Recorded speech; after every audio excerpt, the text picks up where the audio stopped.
Yes. Okay. So we'll go on to the second talk for the day, and which is on interpretation of the pediatric X-ray chest. Now, what I'll do for this brief talk is that I'll show you an X-ray. I'll give 5 to 10 seconds for you to think, and then I'll tell you what the answer is. And because radiology is usually good once we have an interaction with the audience, right? But because that is not possible in the webinar. So very less of theory, and we'll see a few quick images which will help us to understand how to read an X-ray. And at the end, I'll try and summarize what the right approach should be. So this is the first X-ray, and what are the abnormalities which you can see or appreciate on this X-ray?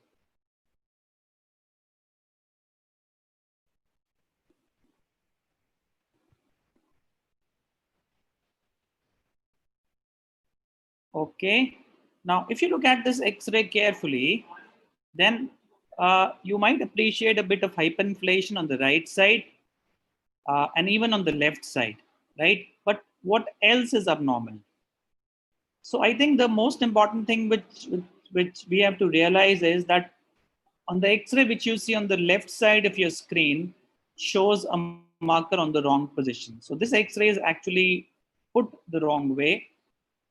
On the right side, you see the correct version of the film. The marker now is on the right side, and this child actually has a dextrocardia, right? And because we are in a habit of seeing the heart on the left side, we would actually place the X-ray like that. So be careful about the position of the marker. So that's the first thing which we have to realize. Whenever we are looking at X-ray, look at the X-ray marker. Yes, this X-ray has some hyperinflation because this is a child who had dextrocardia, but in addition to dextrocardia, this child had a primary ciliary dyskinesia, which we also actually missed, and we thought it is a severe asthma. But once we realized that the X-ray shows a dextrocardia, the diagnosis was quick. Okay, so this is the next X-ray, and we have a clinical context here. So this is a 1-year-old child who was presented with history of cough and cold followed by respiratory distress, and examination shows a bilateral wheeze. So you have an X-ray here, and what are your clinical possibilities? What would you do further? So do you think there's a pneumonia on the left side? Do you think there's a pleural effusion on the left side because the left side appears to be a bit more hazy? Do you think there's a cardiomegaly? You're going to think in terms of a myocarditis. So what would you do? Okay, so if you look at this X-ray carefully, then and count the number of ribs. So if you count the number of ribs on the right side, then this is the first rib, this is the second rib, this is the third rib, and this is the fourth rib. So what we realize actually on this X-ray is that this is an expiratory film, right? So for a good inspiratory film, you should be able to see the anterior end of ribs, usually between 6 and 9. So you can see just up to 3 anterior end of ribs. So this is actually an expiratory film which has been captured. Everyone does understand that in a child who is breathing quite fast, and especially in infants, it is difficult to capture a good inspiratory film sometimes. So this is a fallacy of the X-rays in children that you can get an expiratory film. And once that happens, the cardiothymic silute appears to be wide, right? And this is the reason why this appearance is there. And if you look carefully on the left side, this is actually the scapular border which is seen. And you can see the scapula also on the right side. So this actually is a normal X-ray. So this child actually presented with a mild bronchiolitis, and the problem was the radiology and not the child. So the second important point is look at the inspiration and expiration. You need a good inspiratory film to actually comment on the pathology. So this is the third X-ray. What would you comment on this X-ray? Do you think there is a bilateral hyperinflation? Okay. Do you think there's a dextrocardia as we had seen on the first X-ray? But and the marker is actually on the right side. So is it a dextrocardia? Do you think the left hilar is prominent and there's a node on the left hilar? Okay, now if you look at this X-ray carefully, then this X-ray appears to be rotated. Now, what you look for in rotation is the distance of the anterior end of ribs from the spine, from the middle of the spine, and then you see whether the X-ray is rotated or not. The second thing what you look at is the distance of the ends of the clavicles from again the center of the spine, and you can see that they don't appear to be similar. And similarly, the distance of the anterior end of ribs from the spine is actually not equidistant. So this child actually has rotated, and because of the rotation, the left side of the chest appears to be more prominent. That is the reason why the hilar is more prominent, which is actually a normal hilar. And there is rotation to the right, and that is the reason why the heart appears to be on the right side. But the point of interest is actually the foreign body which is there in the right main bronchus, which can easily be missed. So be careful about rotation, and sometimes you can miss a foreign body and might be looking at some other findings at what happened in this X-ray. So whenever you are trying to look at rotation, look at asymmetry of the clavicles, look at difference in the aeration, look at the projection of the heart, and look at asymmetrical findings on the ribs.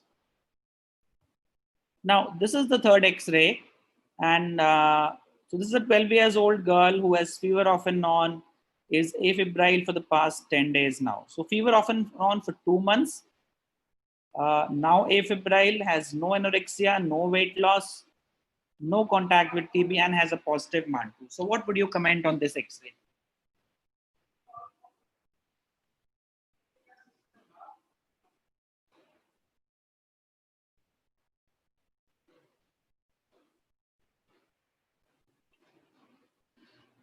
Right. So if you look at this X-ray carefully, then an older child with a MAN2 positive, with a prolonged history of fever and a lesion in the apical area, I would say this is tuberculosis.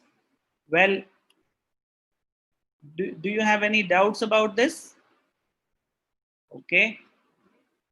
So let's look at this lesion more carefully. Now, what is surprising is that this lesion is actually going beyond in from the chest wall into the soft tissues. Now, how can that happen? So this is an X-ray which was done 5 minutes later, and this is the X-ray which was there previously. So what actually had happened was that this is actually a girl child who has a hair bun, and that hair bun actually was captured in this X-ray because the technician did not take precaution to tie up the hairs, and that is what was leading to shadows. So the third thing which we have to realize is artifacts and all these things can lead to fallacious shadows in the X-ray and create a lot of confusion. Okay, so this 11 years old girl has cough, cold, and wheezing on examination, and the referring pediatrician got an X-ray and was worried about bilateral pneumonias, especially in the lower lobes. And this child already has received antibiotics, but is still having wheeze in the chest. So what would you do? What is your interpretation of the X-rays? So would you agree that this child actually has bilateral pneumonias? Now, if you look at carefully, this is a 11 years old girl who actually has gone into puberty. And because of the puberty, this child has got thilac. And you can look at, these are actually breast shadows, which are actually seen on both sides. So these are symmetrical breast shadows, which you can see. Sometimes in adolescent girls, breast shadows can be asymmetrical as well and can lead to fallacious shadows. So be careful about these normal variations, which can happen on imaging. Right. So this is a 3 years old boy who has recurrent fever, cough, cold, and was referred for a widened mediastinal shadow. And you can see a widened mediastinum here. So what would you do? Would you go ahead and do a CT? Would you do an ultrasound? And what is your possible differential diagnosis? Okay, now if you look at this X-ray carefully, then this shadow actually is indented by the rib, which means this is actually a soft shadow. The shadow stops at the clavicle. It does not go beyond the clavicle. It has a left border as well. So what this shadow could be? This shadow actually is a thymus. This child actually presents with a viral infection. And incidentally, we picked up a thymus and we got worried. Now, how can you confirm this is a thymus? So you can get a lateral X-ray chest.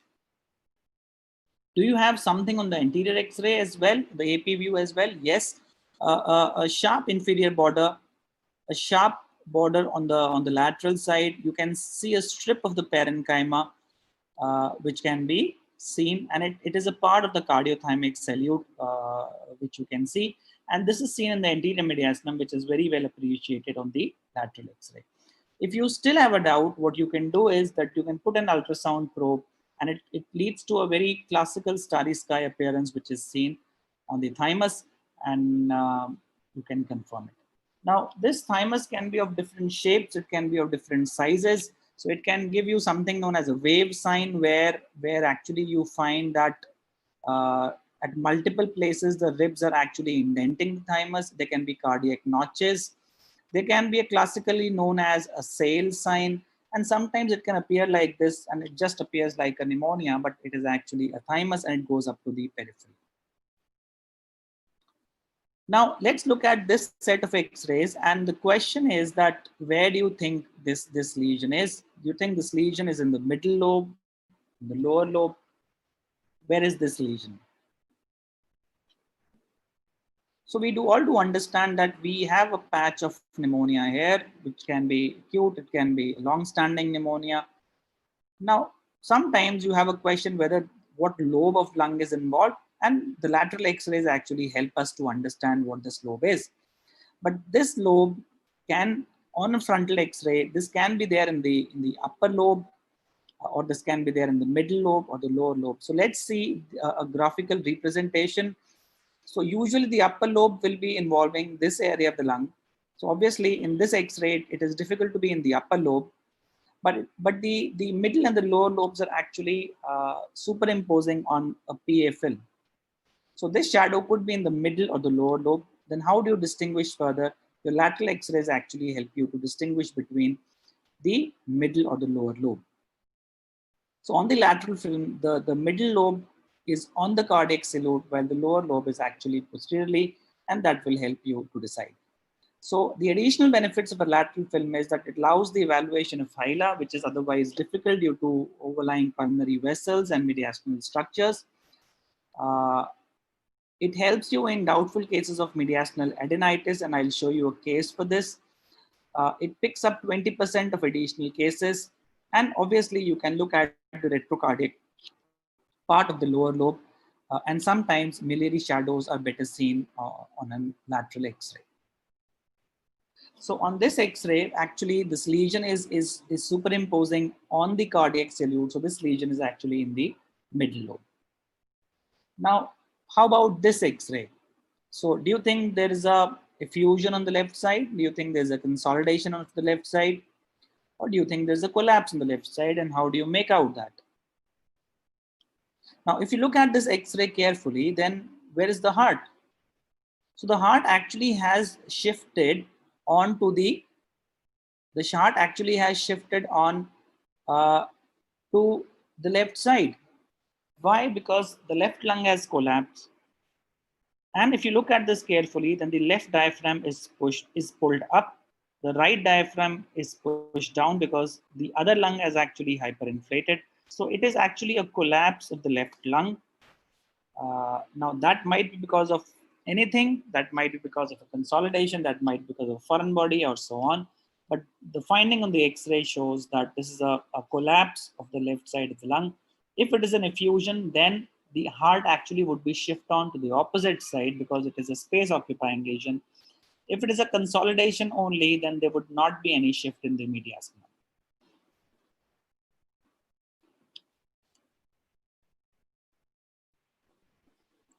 Now, if you look at this X-ray, then what is your finding? Now, if you look at this X-ray carefully, then again, the left diaphragm is not very well seen as compared to the right diaphragm. Now, why does that happen? That happens because it is a lower lobe disease or left lower lobe disease, and the left lower lobe, as we have seen, is actually behind the heart. So it is a retrocardiac area, which is sometimes difficult to appreciate. And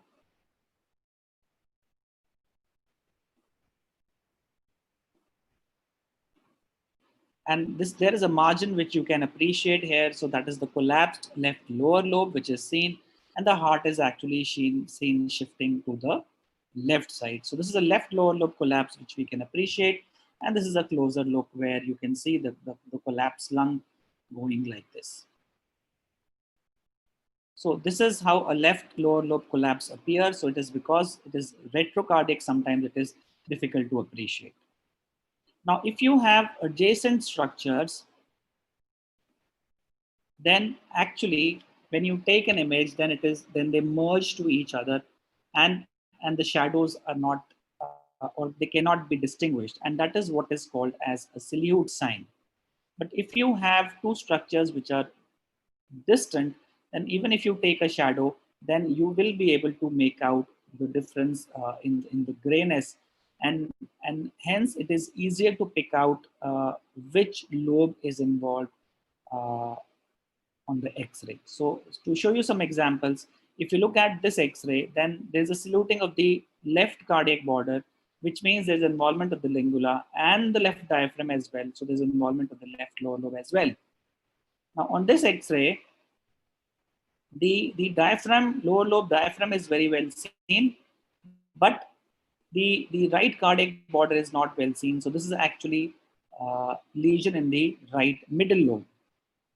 Here, it is a right upper lobe lesion because this part of the cardiac border is saluted or not seen. And similarly, here, if you see, then it is involvement of uh, the lingula because this part of the cardiac border is not very well seen. How about this X-ray? So this is a 3 years old child who was previously well and no past complaints, and now has some wheezing, which we could appreciate on the left side. So if you look at this carefully, then the left lung appears to be hyperinflated. It appears to be more black than the right lung. And the vascular markings are actually decreased. And when we examined this child also had a decreased air entry on the left side and a monophonic wheeze. So this child actually had a foreign body in the left main bronchus, and that was leading to these findings. And there's also some appreciable shift of the heart to the left side as well, because the left lung appears like that. Now, this is another child who is 6 years old, is a known HIV positive, and a screening X-ray was done. Now, what are your findings on this X-ray? So do you think there's a Hilar node or there is no Hilar node? And remember that if you say that yes, there's a Hilar node, it means that this child has possibly tuberculosis, and you'll have to give a complete ATT to this child. So this Hilar appears to be more bulky. We were also not very confident whether there's a node in the right Hilar. Now, the problem is that you have an expiratory film. So again, you have 3 or 4 ribs, which you can see, 1, 2, 3, and 4 ribs, which are seen. It is an expiratory film, and the mantle is positive, and the Hilar appears to be showing a node. Then what do you do? Now, whenever you are looking at Hilar, we have to be a bit more careful. So just for a few examples, do you think this Hilar has a node? Now, if you look at this X-ray, the left Hilar appears to be prominent, but the left Hilar appears to be prominent because of rotation. So the heart is slightly shifted to the right side, and the ribs appear to be in a rotated position, and similarly the clavicles. So the child is actually rotated slightly to the right, and this is the reason why the appearance is there. Again, in this X-ray, do you think the Hilar is bulky? There's a Hilar node. Well, this is again a normal Hilar. This is again an expiratory film which is there, and this is the right lower lobe descending pulmonary artery, which is leading to this shadow. On the other hand, if you look at this Hilar, then yes, this Hilar appears to be bulky. These are lobular densities which are seen on the left Hilar as you compare to the right Hilar. So there's a definite node here. And if you look at this Hilar, again, there's a definite node here, and there's a patch as well. So this is actually a primary complex which you are seeing. So if hilar enlargement is suspected, check for rotation, also get a lateral view. When to suspect a hilar enlargement? If one hilar is bigger than the other, if one hilar is denser than the other, or there's a normal concave shape which is there, which is now lost. So if there's a hilar enlargement, look at the edge of the hilar. The vascular margins are usually smooth. Lymph nodes give a lobular appearance, as I've shown you in the previous X-rays. Look for calcification that suggests nodes. Look at the mediastinum and the rest of the X-rays because you might find additional things there. So this child underwent again a repeat X-ray. So we were not sure about the hilar. So we got a lateral X-ray, and you can find large mediastinal lymphadenopathy which was there. And we did not resort to a CT in this child because it was clear in the lateral X-ray. And we started this child on ART and ATP. Now, chest X-rays, we do know that they are a very important diagnostic tool for childhood tuberculosis. But we also know that the gold standard is microbiology. But again, we do understand that TB in children is possibacillary. The microbiological investigations are seldom positive. But chest X-ray remains an important tool because your microbiological investigation always may not be positive. It is important that we develop the skill of reading a chest X-ray, but we do understand there are inter-observer variations, there are intra-observer variations, there are problems with the quality of film, there are technical issues. There are variations of normal, there are artifacts, and there are thymus, as we have seen in the first few X-rays. So clinicians must learn this skill and they must sharpen this skill to improve TB diagnostics. And there are several errors which can happen, and we have already talked about it. So what are the findings on an X-ray which tells you that it is a highly suggestive pattern of tuberculosis? So patterns like lymph nodes which are hilar or mediastinal. If you have a chronic fibrocavitary disease or if you have a miliary pattern, these are patterns which are highly suggestive. Again, these are not 100% diagnostic. You can have differential diagnosis, but in a clinical setting, especially with a positive TST, they are highly suggestive. But you can have non-specific patterns like consolidations, non-homogeneous opacities, ground glassing, and thin wall cavities, where you actually need a microbiological proof before saying that this is tuberculosis.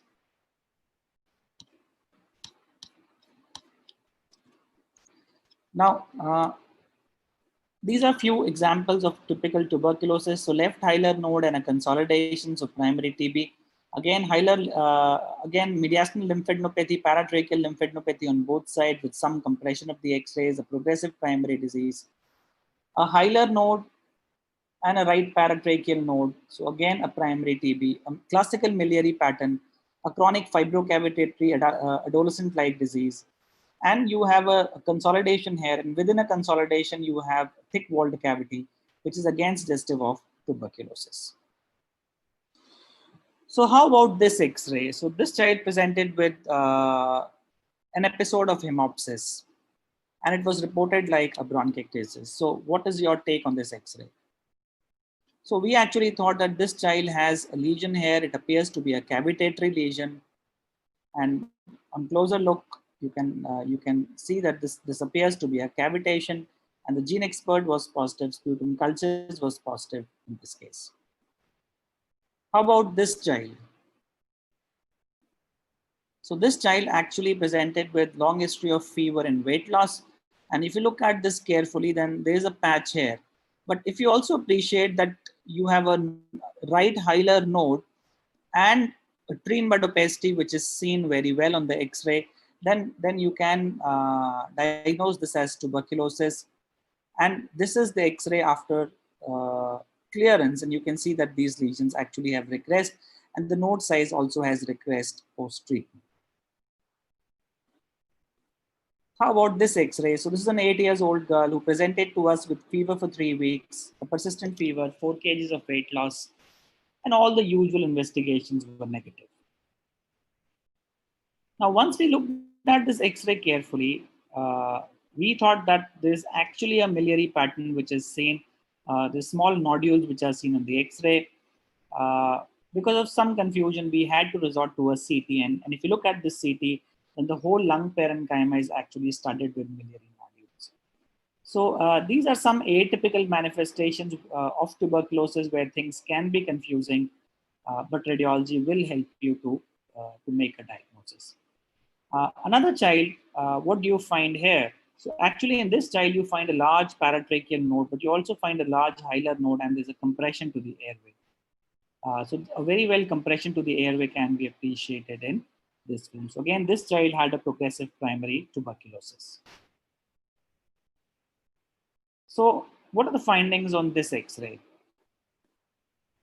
Now, if you look at this X-ray carefully, then again, there's a slight shift of mediastinum to the left side. The left diaphragm in this area is not well seen, and this area shows speckled calcification. So this child actually has an old healed tuberculosis, which you can see on the X-ray, and you can also see a small node here. So how about this X-ray? What are the findings which you can appreciate? So this X-ray actually shows a significant hyperinflation on both sides. And if you look at this carefully, then the airways appears to be dilated in all these areas. So these are tram-like shadows. These are shadows which shows an end-on bronchus, which is again dilated. And at multiple places, you can actually appreciate these findings. So this child actually has an extensive bronchiectasis, which was diagnosed. And this child had a primary ciliary dyskinesia and an extensive lung disease which was there.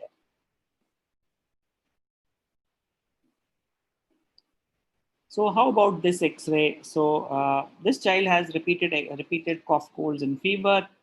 So what do you find on this X-ray? Pneumonias on both sides, some haziness. So if you look at this X-ray carefully, then the anterior end of rib shows significant cupping. So these are the anterior end of ribs. They are cupped, and this is a large callus which you can appreciate. So again, the anterior end of ribs and the callus, again in the anterior end of ribs which are seen. And you can find similar thing in the humerus also. The humerus appears to be fuzzy, and the slight amount of cupping which is seen. So this child actually has rickets which can easily be picked up with the chest X-ray. So don't forget the bones as well. So again, this X-ray, what are your findings? So some haziness in the left lower lobe, the diaphragm is not very well seen, but don't miss this lytic area. So this is a rib which is expanded, and this is a lytic area which can be seen. So this child actually was a follow-up case of a TB osteomyelitis, and if you miss this, then you actually will not be able to decide the duration of therapy. So don't miss the bony findings. Okay, how about this X-ray? This is easier to pick up. So this child has increased density of the bones because of an osteopetrosis, and you can look at a beautiful bone-in-bone appearance, which is seen on all the bones. So in the ulna, in the radius, and the short bones as well. So you can see a very good bone-in-bone appearance.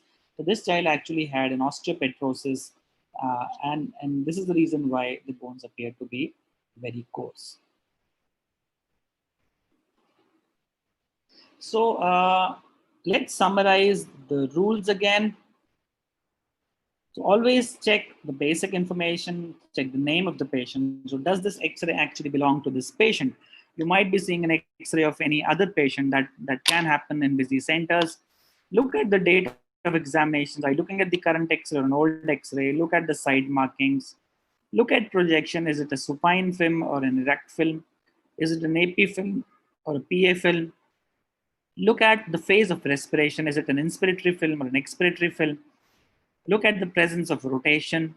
Look at the penetration, which is it an adequately penetrated X-ray or not? And identify any artifactual shadows. Now, whenever you're interpreting an X-ray, develop a consistent and thorough technique for reading images. There can be some anatomical variations, which we have talked about. There can be some normal structures which can cause confusions like thymus. Now, you can develop any approach, and this is just an example. You can have any ABCD which we can look at. So airway, bones, cardiac salute, costophrenic and cardiophrenic angles, the diaphragm. Look at effusion, empty spaces, the edges or the borders of the heart, the fields of lungs, gastric bubbles, hilar, and the instrumentation. Now, one thing which is extremely important for anyone to learn reading an X-ray is to use a view box. It's not a very well recognized thing, and most pediatricians are not used to putting X-rays on view box, and we just see it against a tube light. So that's not a very good option. Once you start using a view box, you will realize that you pick many more findings which you were not picking earlier.